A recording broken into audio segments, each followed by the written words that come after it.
So eventually meet my neurologist and she's like, yeah, you have chronic migraines. I didn't want to believe that because I was like, man, I don't need this right now. I already have low vision. I don't need this right now. I got enough odds against me. With all that I've been through in my life so far, this is the last thing I need. And I remember being so frustrated and asking God, like, why? Like, what in the world did I do? Because a lot of times that's my first response sometimes is to like, well, what is it? Is that I, Lord? Like, what did I do in this equation to cause this? Not knowing that sometimes things happen. So, moving forward, I began to just develop more signs and symptoms here and there throughout my high school experience. And it showed, especially in my senior year, I was just very fatigued, even more so. It was just a level of fatigue that I didn't quite understand. I was tired all the time, no matter how much I slept. My neck hurt, then my head would hurt.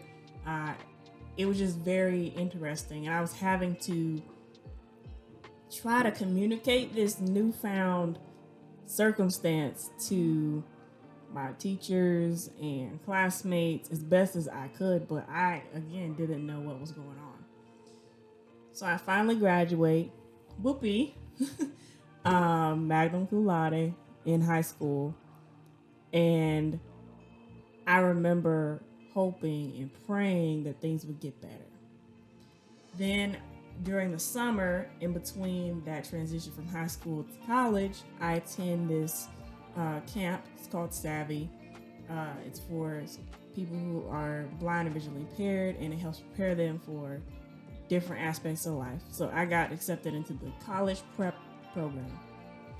So while I'm in this program, these symptoms are still persistent. I'm like tired. I think there were a couple days that I had to miss some sessions. I was just very like, my energy level wasn't there. Mentally it was there, but physically it just wasn't. So that happens. And I'm still trying to figure out what's going on. I'm on a medication called amitriptyline as prescribed by my neurologist. And not only am I fatigued, but a side effect of that medication that I experienced was blurred vision. I already have low vision, meaning that I'm visually impaired, legally blind, all those wonderful terms. Now you add a medication that is seemingly supposed to help you, but it makes your vision blurry. Yeah. Wasn't a fan of that. But I didn't know what was going on, and I thought, maybe I should trust the neurologist because they study this stuff. So I approached college. The first year of college was really rough. Because again, the migraines began to progress yet again. And not only was I experiencing constant fatigue, now I'm having to learn how to self-advocate within the space of having chronic migraines in addition to being visually impaired. And that was something I didn't know how to juggle. It was just very frustrating. I wasn't able to perform academically the way that I felt like I should have been able to. I had no mercy for myself during that period of time, and it took a toll on me. And not only that, during this time, I was dealing with a horrible roommate situation. I know everybody has their roommate horror stories, but this was, child. It was a doozy. And so during this time, I just began to fall into a depression. I started questioning my self-worth and my ability to be academically successful and make it in college as a result of what I didn't know at that time to be a debilitating disease. So I go through that season of life and I'm not coping with it well at all. And this was the span of about 2 years where I was just trying to figure out what to do. The doctor has me on medications, and this medication's causing one side effect, and I'm taking another medication and that's causing another side effect. So they have to take me off of that medication, put me on something else. And then the thing they just put me on that was supposed to be better than the last thing I took I'm experiencing side effects, and it's just a scary situation. I remember taking a particular medication that was a beta blocker, and it caused my heart rate to slow down tremendously. And I have a high metabolism, so like I immediately noticed the difference. And there was some medication that I was taking, it was affecting my mood, my ability to eat. So I'm going through all of this physically, mentally, emotionally, and even spiritually. I was still connected with my church and going to church, but I still had this one area of my life that I was grappling with, and I didn't know how to understand or reconcile it. I couldn't understand why this was happening to me. So a few years passed and I get into my my sophomore year of college. And I'm riding in the car with my family, and we stop at a red light, and all of a sudden we get hit from behind. Y'all, you know that feeling when people say, oh, it can't get any worse than this, child? I'm not one to say that, but child, it was rough. As a result of that accident, I developed whiplash, but not only that, it skyrocketed the amount of migraines that I was experiencing. In addition to what I was already dealing with symptomology wise, now I go to the doctor and I find out that I've developed post-concussive syndrome and occipital neuralgia. In addition to all the other things on my plate. And I remember during that season being frustrated at first, because it was kind of like, Lord, again, like all my life I've had to fight, and now we got another battle going on. But then I began to be encouraged as I began to find and understand that the same way that I was able to reconcile my albinism and the associated vision impairment, that same pathway is applicable to chronic migraines. Once I started to kind of accept that, things started to happen and things started to change in me. Not physically, but spiritually and emotionally. So, car accident happens, develop occipital neuralgia and post-concussive syndrome. So we end up getting a referral for physical therapy in an attempt to kind of calm down some of those angry muscles. And in addition to that, we also went through I also went through some chiropractic treatment. So I'm doing all these things, as you can see. I'm doing all these things to find relief from muscle tension and calm some of these neurological pathways down and all those wonderful things. And I start to get some relief. All of a sudden, I hoped it would last, but the relief only came within those physical therapy sessions. But as soon as I left those physical therapy sessions, oh, it came down on me. Yeah, like melodies from heaven, it came down on me. And so I was yet again frustrated.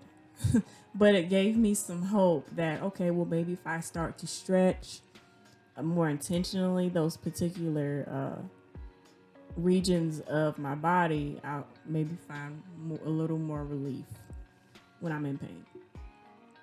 So over time, I end up being released from the diagnosis of post-concussive syndrome, and migraines are still there.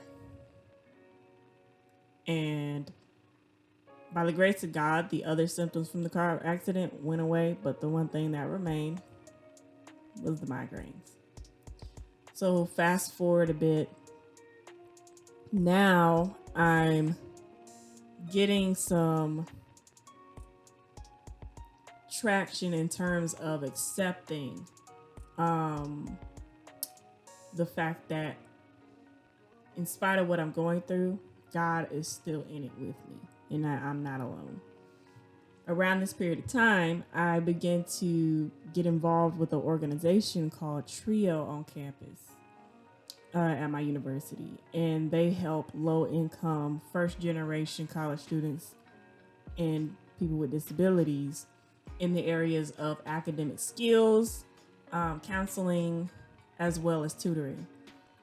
So you best believe I took advantage of all three of those elements, and my grades started to improve, because I think part of the reason why my first couple years were so difficult is because I felt like I was navigating this new thing in a new environment by myself.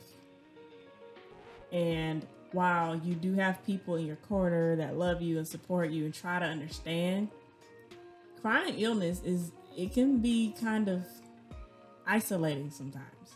And so I began to find encouragement and support through this organization, and it just kind of helped me build my confidence academically. Also during this time, I began the work of self-advocacy in terms of migraines, and I just began communicating with my professors like, I'm visually impaired, and by default I also have a condition called photophobia, and that also produces chronic migraines. And through having those conversations with my professors, I began to build relationships with them, and they were just very supportive. I will say I have run into some opposition, as to be expected when you have disabilities, among able-bodied people. But none of that opposition ever came within my own department.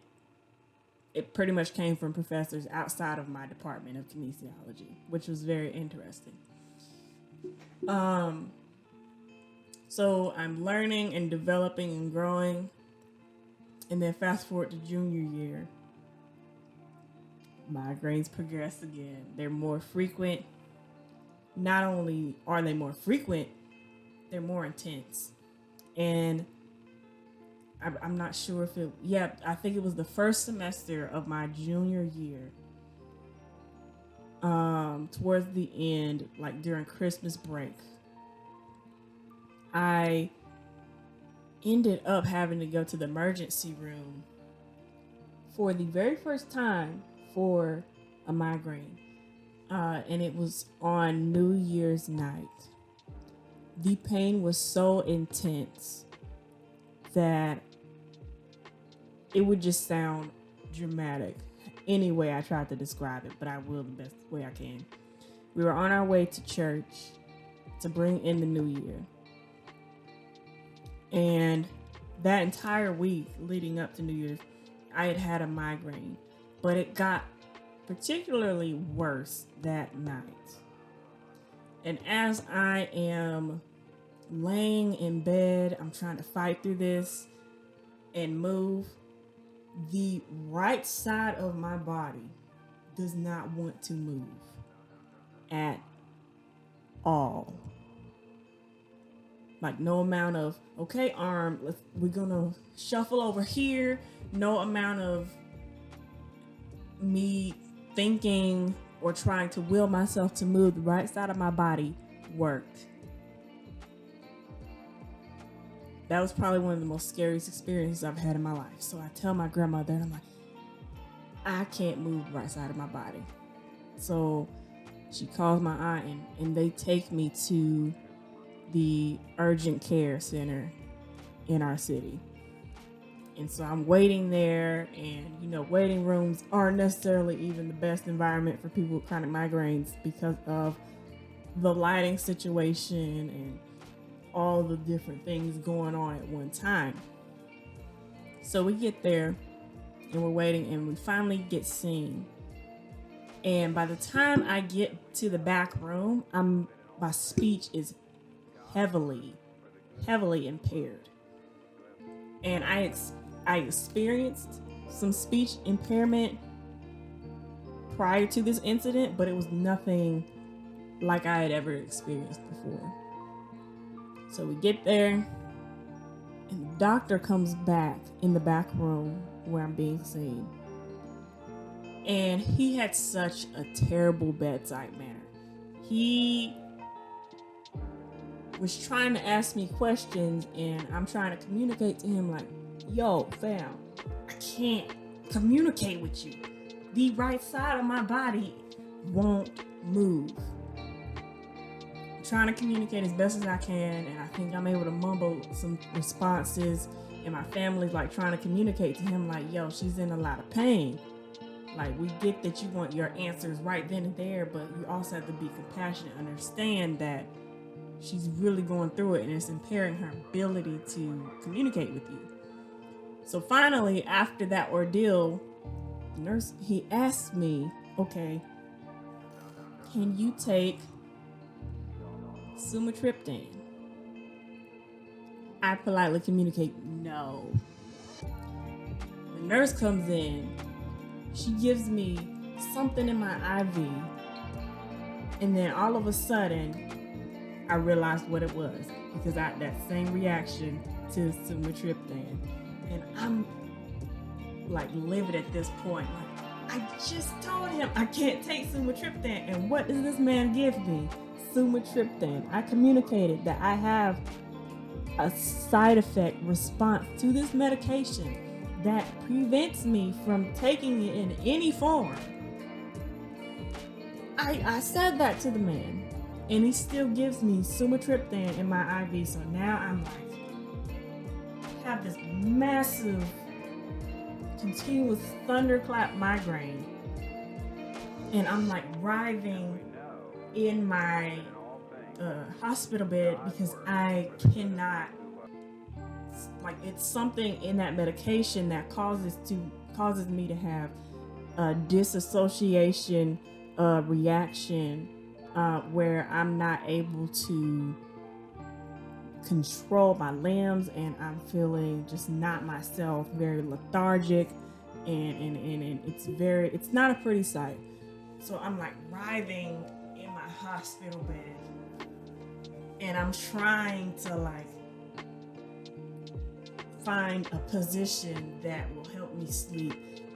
And the nurse comes in, I'm like, I'm not supposed to have this medicine because I feel 10 times worse at the hands of this particular medication. And she was like, oh my gosh, I'm so sorry. And she goes out, takes another hour. Like, the amount of time I had to wait to be treated was really frustrating. And I get that chronic migraines might not be on their top 10 list of things to treat urgently, but you should at least be able to provide service in a timely manner for someone who is suffering if you call yourself an urgent care center. That's just me. So she comes back, and she gives me something else. And I'm finally able to find a position on my side, sleep in, to relieve some of this pain. And so she later explains when I come to that they gave me a migraine cocktail. Wonderful thing. Or so I thought.